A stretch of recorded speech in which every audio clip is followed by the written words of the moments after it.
TJ, I really appreciate you making time to have this conversation today. I've been looking forward to this for a long time. Thank you for having me.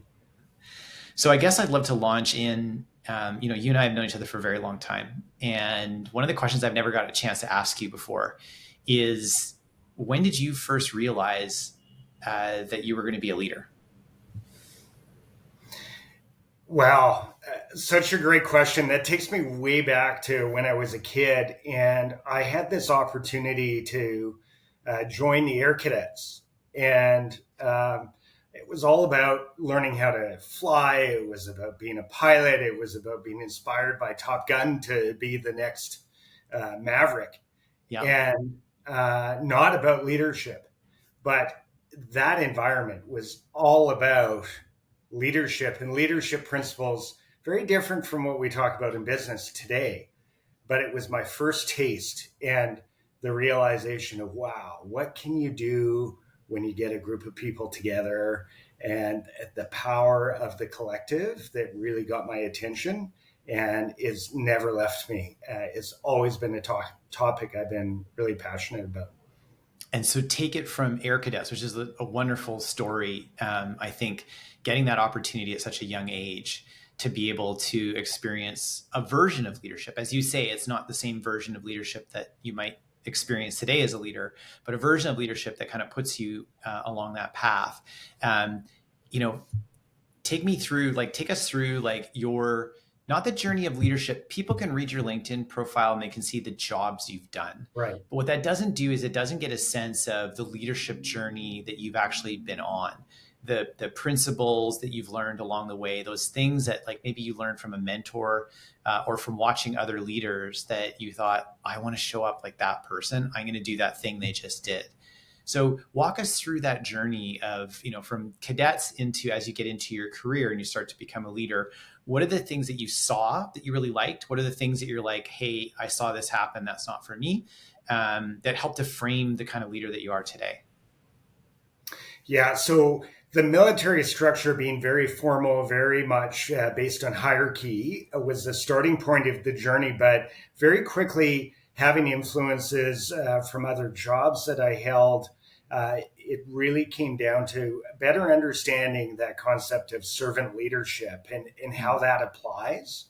I think for my leadership, adventures and journeys and successes and failures, because that's a big part of it. It was recognizing pretty early on that command and control isn't really the way to work with others and work through others. That might work in the military, but Mm-hmm. when it comes to actually getting into an organization, it is actually about how can I fundamentally focus on the success of others. Mm-hmm. As a leader, that's how I try and frame my success. If the people around me are successful, then that's my mark of success as a leader. Mm-hmm. That's where I've gotten to along the journey. Uh, that might be a really long answer, but No, I think it's a great answer. I think it's good for you. I appreciate the fact that you're differentiating between command and control and servant leadership, because I think people hear the term servant leadership, it's out there in the world. I think your definition of it is fantastic, that you are figuring out how to serve others as a leader and how to work through them, not around them, right? And I appreciate that your clarity around how you've seen great servant leadership. So what are the other things that you saw along the way that you were kind of like, I want to emulate this skill. I've seen somebody do this, and this is something that I really appreciate, or something that somebody taught you along the way that you're like, I'm always going to do this. This is just like a go-to thing for me. yeah, gosh, so many lessons along the way. I think recognizing one of the early pieces of feedback that I got Mm-hmm.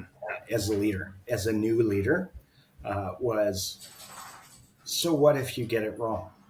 It's Ah, not so much getting something wrong as a Yeah. leader. It's about what you do about it. It's about how you recover from that. It's about what the next steps are, what you do with that. Mm-hmm. Um, I think for me, one of the big pieces around being a new leader was that um, idea or false narrative that you should know more than the people you work with, that you Right. somehow have this power to take information in that you're being told on the first instance and have the answer for your team, or uh, that you can't make mistakes. Mm. Uh, one of the most powerful things that I have learned is when I fall flat on my face as a leader, turning around and saying, man, I screwed that up. Here's what I learned about it. Here's what I plan on doing about it. I'm sorry that I didn't get it right, but I also appreciate this opportunity to now do it differently. That is the mark of leadership, where you build credibility from a mistake instead of that turning into a narrative that actually we might want to redo that. Sanam just jumped into the room. No problem. You want to redo Um, that? that's okay. Yeah. Katie will cut that part, and TJ is going to start again with the same starting point. So just do you remember where you're at? Uh, Um, learning about it's okay to make mistakes as a leader. can we? Can you go back to what was the question that spurred that on? What else have you learned? Yeah, so I'll start with the question and I'll let you answer it. And the answer you're going to start with is the other thing I learned is it's okay to fail. Yeah, And then we'll go down that same path. yeah. Well, why don't I start from there in terms of one of the biggest lessons early on Okay. as a So what was leader? one of the biggest? Yeah. So TJ, what was one of the biggest lessons early on that you Yeah, learned that you've kind of held on to today? yeah. Actually, there's kind of two that Okay. really happened when I was at that first level of manager uh, leadership level, right? New to leadership in business or in an organization. So the first one was this false narrative or this belief, at least that I had, but I think many others do too, where leaders are expected to know more than the teams that they manage and work with, and that they can't make mistakes. And that's just, both of those are just so patently false, right? Yeah. And so I got the feedback around. So what if you make a mistake? It's not about the mistake as a leader; it's about what you do about it. Mm-hmm. And you know, I've spent a lot of time reflecting on this. It really comes down to the power of a leader, whatever their role is, to be able to own it and own it quickly and be able to declare it. You don't have to make it into a dramatic thing, but you got to be able to say, I didn't get that right. Here's what I learned from it. Here's what I'm going to do about it now. And I appreciate this chance to take steps in the right direction. That's the moment where you gain credibility as a leader. And man, if you don't take those steps, the audience, which is everyone that's watching you, and it's bigger than you think as a leader, and that audience gets bigger as you get into more senior roles, um, that audience is taking note. Mm-hmm. Don't take accountability, man, that's going to just kill credibility. There's two things I want to dive in on there. Those are both excellent leadership concepts. So let's break those down. So one is around accountability, right? So accountability for when I make a mistake. So I think leaders that are early in their careers, like, I need to be perfect. I need to be perfect in how I show up as a leader, and that's just perfect is usually the enemy of progress. And what it needs to look like as a leader is I am making progress over time. And how we make progress is we get feedback from the people that are around us, and we help hold ourselves accountable for the mistakes we make.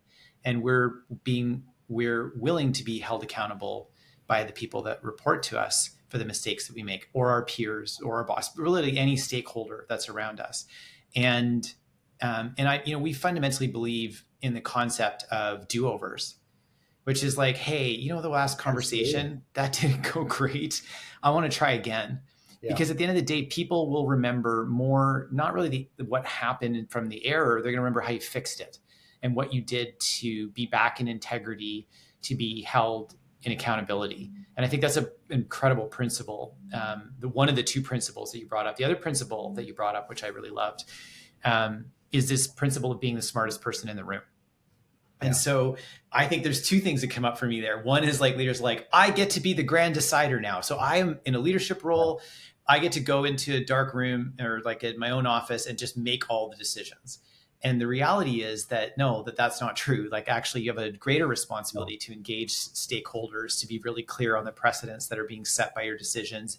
Decisions take longer as you grow up the leadership pipeline because you have more people to engage and involve. And then as well, if you think I'm always needing to be the smartest person in the room because I'm the leader, I think Steve Jobs has this wonderful quote that he said, you don't hire smart people to tell them what to do. You hire smart people so they'll tell you what to do. So there's a couple of things I want to pick up from what you've just said there. I mean, the first thing, I just wanted to finish that thought around, it's a false narrative that leaders should have the answer. That's not really the job of leadership, particularly in an engaged organization where you're looking to build empowerment. We all talk about having, the folks that we work with around us that feel like they're fully involved in the work that they do and getting fulfillment from it. Well, the part that I really find interesting is that many leaders fall into this trap, particularly earlier on in their career, but I think it happens as you get into more senior roles as well, where by virtue of your position on an org chart, individuals may falsely expect that you know how to solve a problem. And the way that I try and describe that to the folks that I work with is that if there's a scenario where I'm being presented with a problem or a challenge, something that needs to be solved, and I'm being given a 5 or a 10-minute overview of what happened, how we got here, and then looking at this person, they then say, so what do I do? That's a key moment in leadership, to take a step back and say, well, wait a minute. I've got 5 or 10 minutes worth of thinking time on this. That person has spent days, hours, months working through information. Yeah. And now you've just been given the information in 5 minutes, and you're expected to have all that context that they've built up over months. Yeah. And somehow you're supposed to make a decision with that limited context. Yeah. And who in their right mind is going to say, I'm the best person with that 5 or 10 minutes of information, right, to, give you a solution. That's a key crossroads for leadership, where really the opportunity to say, well, wait a minute, let me ask you some thoughtful questions so that I can both understand, but also help you work through this scenario. Let me facilitate your thought process, but don't let me take that away from you. Don't let me now jump in. Gets to a concept around, I love neuroscience. I'm really trying to understand more of it, but it gets to a concept of what do we really mean by empowerment? And so the levels of empowerment, if you think about it, at the lowest level, as someone comes forward, gives you a few facts and says, what do I do? There's not much empowerment there, because now as a leader, I'm I'm taking that away from you. Yeah. You have someone that comes forward and says, here are the facts, here are the scenarios that I've considered, the options. Which one do I pick? Well, that's one level higher, but you're still actually taking away that person. You're allowing that person to abdicate from the decision. You get to another scenario and the next level up, which is here's what I think I should do out of the options that are available. Are you okay with that? And that might be appropriate in some circumstances. But the best level of empowerment when it comes to leading people, especially in the workplace that we've built today, is when someone comes forward and says, here's in a nutshell what I'm working through. I've thought through a number of options. Here's a little bit around my thought process. This is what I intend to do. Mm-hmm. And I try and use that deliberate language with folks that I work with to have that as a flag. When they say, hey, this is what I intend to do, choice on me as a leader to say, I want to get involved. I want to, dive in, or to say, thank you so much. Appreciate you updating me there. Sounds like you've got this well in hand, right? That turns into a pattern of being able to empower an individual. I'm still aware. I still have a choice to say, oh gosh, this is getting off track. But that's one of those forks in the road as a leader that is really, really important not to automatically step in, especially when you've only got a limited involvement in the information that you're working through. It's probably, you're highlighting one of the most challenging pieces for a new leader. Most leaders have grown with a technical background, whether it's in marketing, it's in sales, it's in AI, it's in operations, finance, HR. They've got some technical background. And then all of a sudden it's their first opportunity to lead people. And now they've got all this technical knowledge. So for them, when somebody comes into their office with a problem, their first thought is, I can solve this. Yeah. And that's, unfortunately. You probably can. Yeah, but it's a trap because. Should you? Yeah, exactly. Should I? Because the problem is if I do solve it for that person, usually solving it actually means just giving them the answer. Yeah. The reality is that they then leave the office as capable as when they came in. There's no developmental opportunity there at all. And I think that the challenge for leaders is to move from a problem-solving mindset to a coaching mindset. I had Michael Bungay-Stanier on the podcast recently, and he wrote the best-selling book on coaching this century. Actually, it's sold millions of copies. And he has a very simple model in that book, which helps leaders to learn how to move away from I'm the chief problem solver to when somebody comes with a challenge or opportunity, I'm developing them while I'm helping them to figure out how to solve the problem for themselves.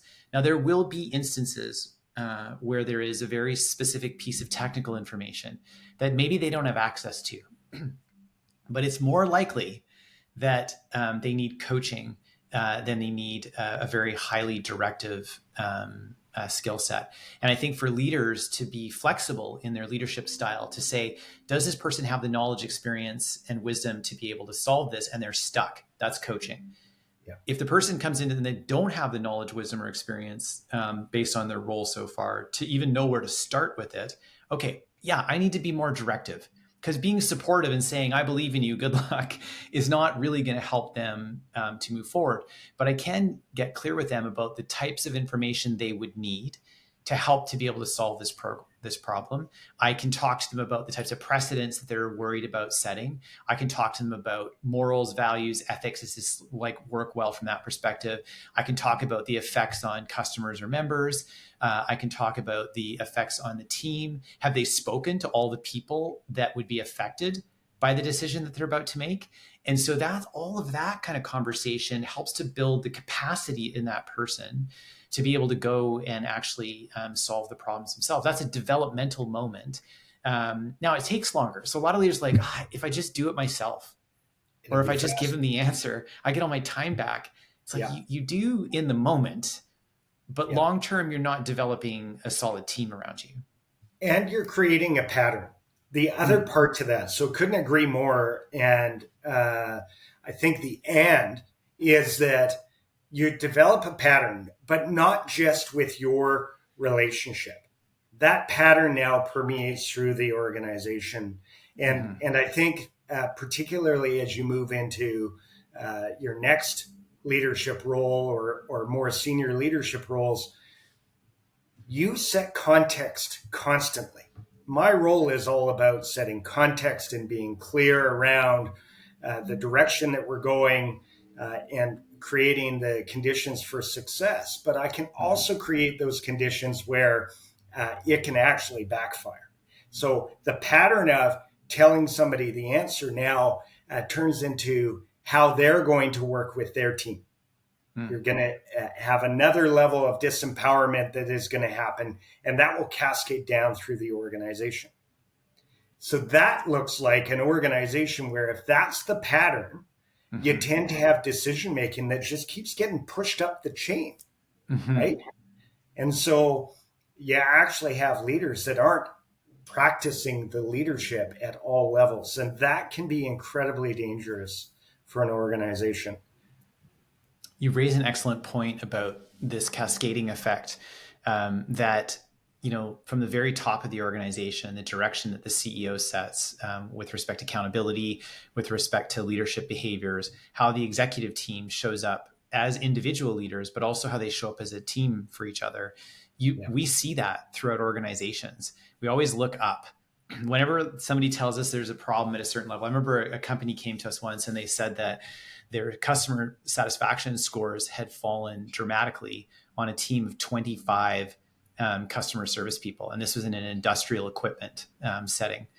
And, we were on the phone with them. I said, so you're telling me that like 25 people had a drop in their customer satisfaction scores? Like, are you terrible at hiring people for this role? Yeah. Like, because I can't imagine that just statistically you'd have like some of them would be okay at this.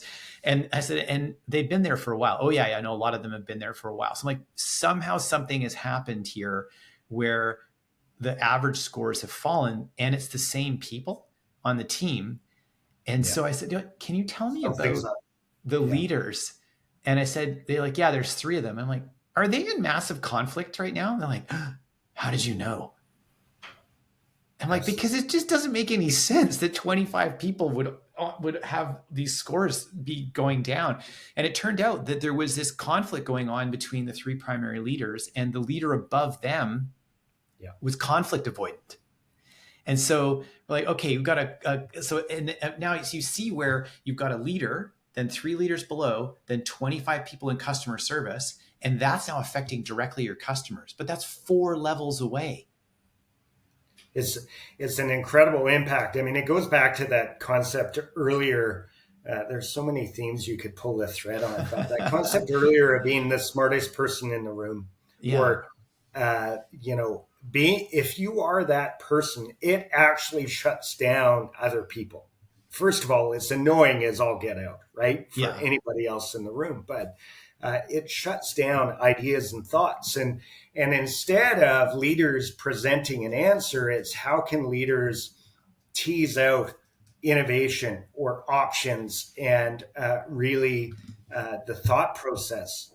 That's really what we're trying to do around an organization is come up with the best way to serve our customer, the best way to solve a problem, or do something that nobody else is doing. How in the world are you going to create that kind of environment if you have any member of a team, for that matter, let alone a leader, the worst possible impact, who thinks that they've got all the answers? It's just, it is mind-boggling to me how we accept that kind of behavior far too often in an organization. And everyone knows who those individuals are. We can't accept that if we want to really move an organization forward. And Liz Wiseman wrote a book about this exact point, which is called Multipliers, right? And the multiplier concept that you're describing is that there are diminishing leaders. So diminishing leaders are the ones that come into that meeting, and at the end of the meeting, the people in the room are like, well, it's really great that Mike was here because he was able to give us the answer and make the decision for us. And so I'm acting in that case as a diminisher, because as a result of that, people are like, well, they really weren't part of the decision. They were just waiting for the leader to come in. Whereas a multiplier leader, TJ, walks into the room, and at the end of the conversation, the people in the room say, I feel like we came up with the right decision, and we're all aligned, and this is the right thing for the organization. And it was great that TJ was here to add some input. And that's a You know, multiplier leader. yeah, Yeah. absolutely. Huge positive impact or negative for sure. That's her point. Really, is how do you harness the best out of an organization, out of the people in your organization, right?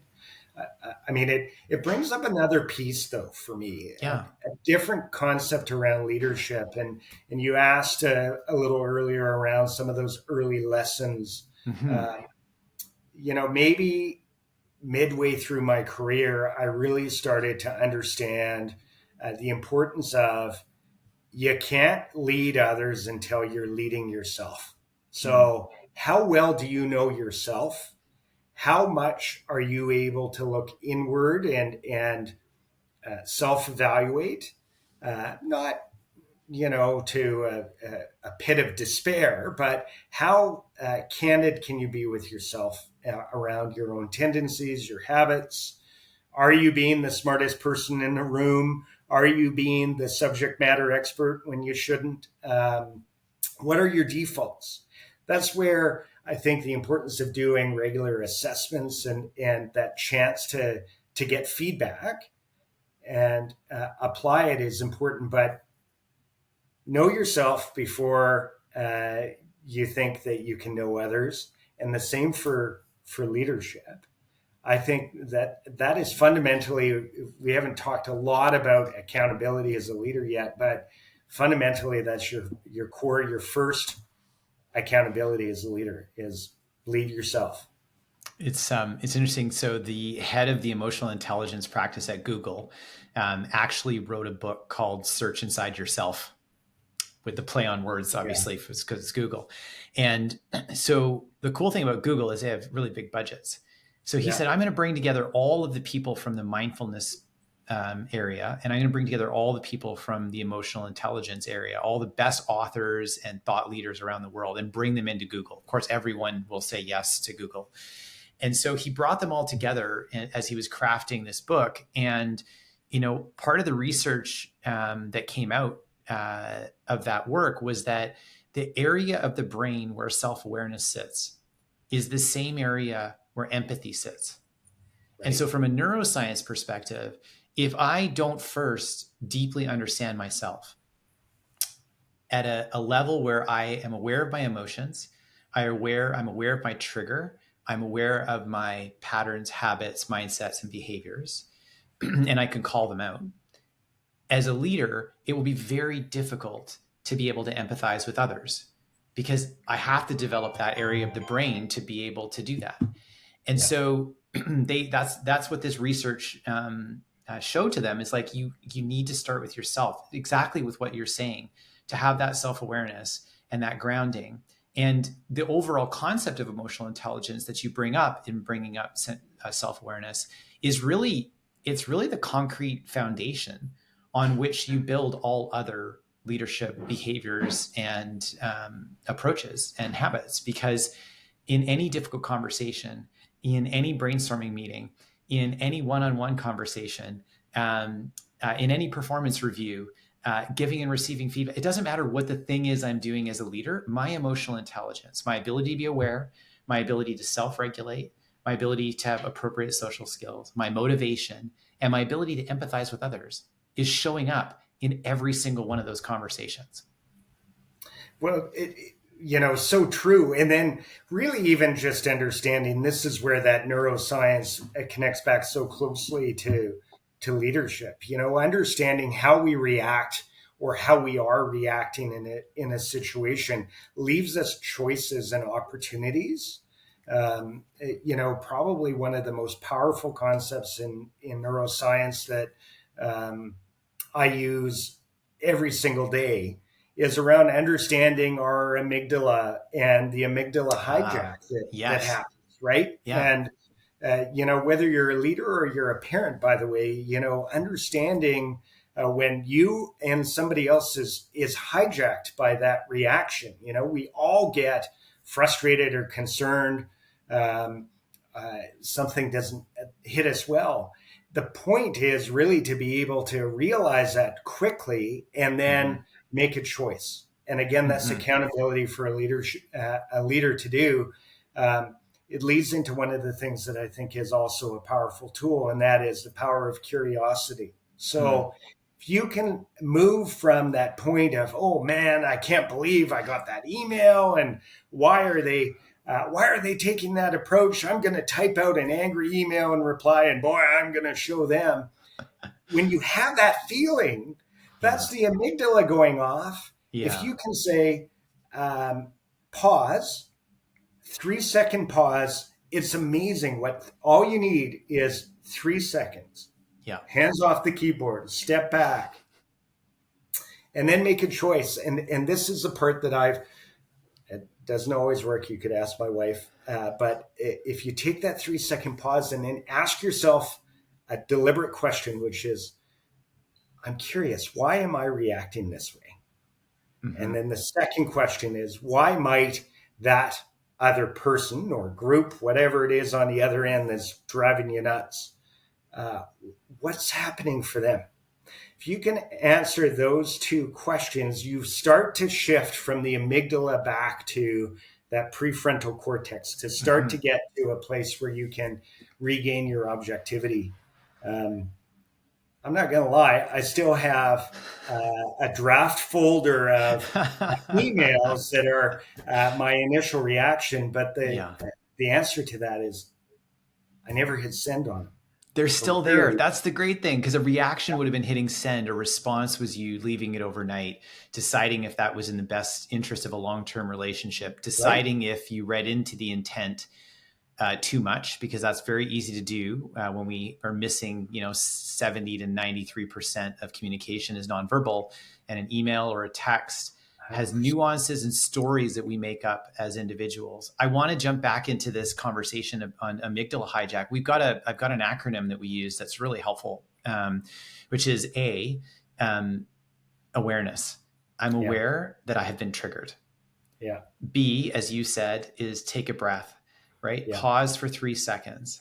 C is, what is the deliberate choice that I want to make in this scenario, that I'll be okay with in 24 hours? And it also can be C for curiosity, which is, I need to understand the other person's perspective, not for agreement, just for Yeah. understanding. Now, we may be ideologically on the other side of this issue, and that's fine. Actually, that's super helpful. But if I'm triggered, sometimes what can happen in that moment is I lose my curiosity. And then instead of wanting to be an ideological conflict, which is we have different ideas about something and we're trying to come up with the right answer or what the best thing is to move forward, I can get into interpersonal conflict, which is that I think this is about you and me. Yeah. And now the problem is you and me. And what it should look like is the problem should be in front of you and me, and you and I should be standing side by side looking at the problem from different vantage points. But that requires me to understand your vantage point, and that's where the curiosity comes in. So, A, I'm aware I've been triggered. B, I'm going to take a breath and a pause for 3 seconds. C, I'm going to exercise my curiosity and choose how I would like to respond, not react to the situation that I'm in right now.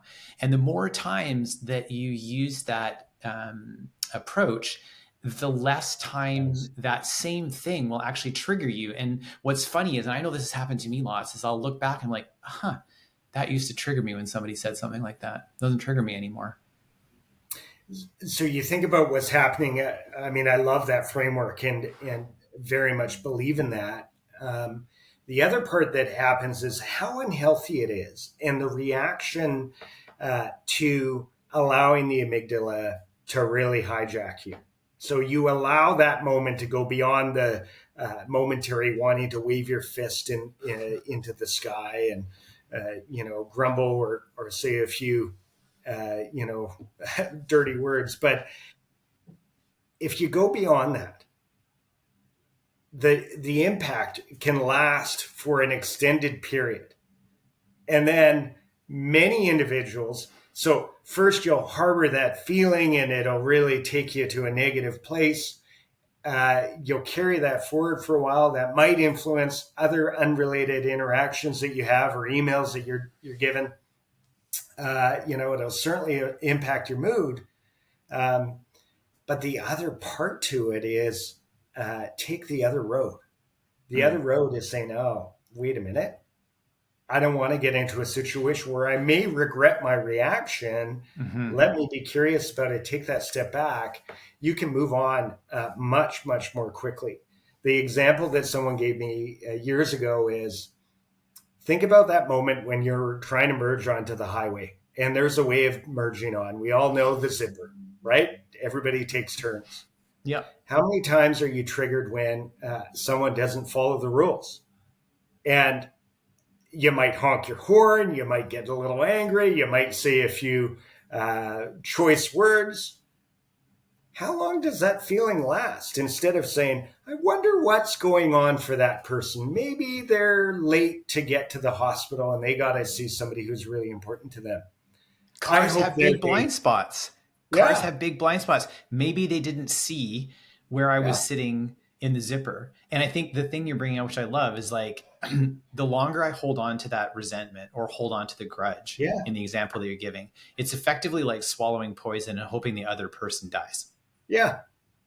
I'm only harming myself.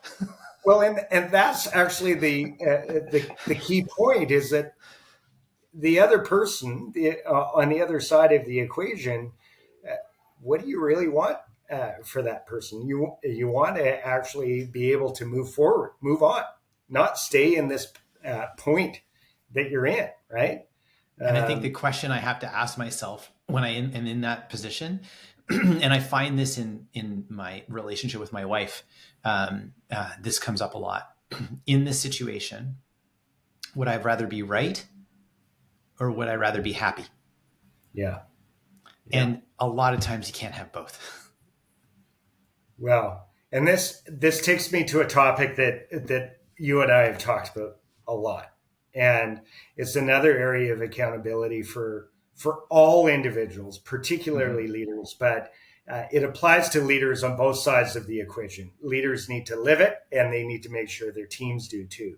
Right. And it really comes down to what do you do in that moment when you're faced with something that maybe you don't agree with, it doesn't sit well with you, you're really struggling to accept a decision. And it's the ACE principle, right? The ACE principle is so incredibly simple, but the ACE principle says in those moments, an individual has three choices and only three choices. They can either accept, that's what the A goes for, and move on. They can either try and change the decision or what they're struggling with. And that may or may not work, but there's that opportunity to try and change it. Or you go back to, if you can't change it, now you've got, can I accept it and move on? And if not, the last option is E for exit. And it's really saying, this isn't about folks leaving organizations, but it is about saying, if you can't accept and move on, if you haven't been able to try and change it, the real choice isn't so much about exit, but it's about being clear that you cannot stay stuck. Yes. You can't stay in this neverland. You have to find a way to move forward. That's why E is there, because if you can't find a way forward, then exit is your only option. If you don't apply the ACE principle as an individual, you hold yourself accountable as a leader, that you make sure that your team is living that, then you're in this just incredibly harmful limbo around being stuck. We all know those situations in a workplace too, where an individual is just reliving the past over and over again. Well, Hmm. that's actually just going to bring everybody around them down. Hmm. Not going to lead to happiness. I love your earlier point around what would you prefer. Yeah, I'll take happiness, every day and twice on Sundays. That's absolutely the choice, right? So, but such an important concept. That's probably so the amygdala hijack and the ACE Yeah. principle are the two things that I think about every single day as a leader Hmm. and try and make sure that I'm showing up in the way that I need to. I think the challenge with change, because the ACE principle works so well from a change management perspective, there's Yep. lots of change models out there in the world, talk about Yep. change curves and things like that. I think the ACE is such a simple thing to be able to remember. And, what it does for me is it says to me, hey, like nobody minds change, but nobody wants to be changed. And a lot Yeah. of the times we feel like we're out of control of the change. Yeah. If it's under our control, most people don't get stressed out about it. They don't even need the ACE principle because they're like, I can make the choice, right? Yeah. But when we feel like that change is something that's happened to us, whether it's the external environment, so traffic is an example of that. Oh, great, they've decided to repair this bridge and now I can't figure out how to get, like, that's something it's totally out of my control. Or it's organizational change where there's a change that's gone on that I didn't even know was going to happen, and now it's just been announced, and I feel like it's affecting me directly, and so I feel a loss of sense of control as a person in the organization. And what ACE does is I think it helps people to be able to step back and name it, tame it. Like, And, where am I? Right? Like, where am yeah. I in right now? And it gives back control of how they are reacting to a particular situation. That's the most important part, right? It's Yeah. true. There are only so many things that are within our control, whether it's in our organization or our personal lives. But the choice around how you're reacting to it is so incredibly important. That's a theme that we've talked about a couple times today. I feel like this is the best way to wrap up because it ties in the whole conversation from, talking about accountability, not wanting to be the smartest person in the room, understanding the amygdala hijack, and at the same time, understanding that when change is happening, I have a decision I can make around using the ACE principle. So thank you, TJ. I really appreciate you making time to have this conversation. No, it's been fantastic. I mean, what a great opportunity to really just think about leadership. And leaders should never think that the journey is over. And so I really appreciate this chance, even just to reflect a little bit on some of these concepts here. It's been great. I love that you landed the plane with that because it's true. All I do all day is think about leadership. That's my job for 24 years. And I feel now like I have so much further to go in my leadership career. And this is all I think about every day. And the more I read and the more I know and the more I learn and the more I discover about myself, the further I think the journey is. And it's just a never ending journey. It's one of the things that I love about the journey of leadership. Thanks again, TJ. You bet. Appreciate it.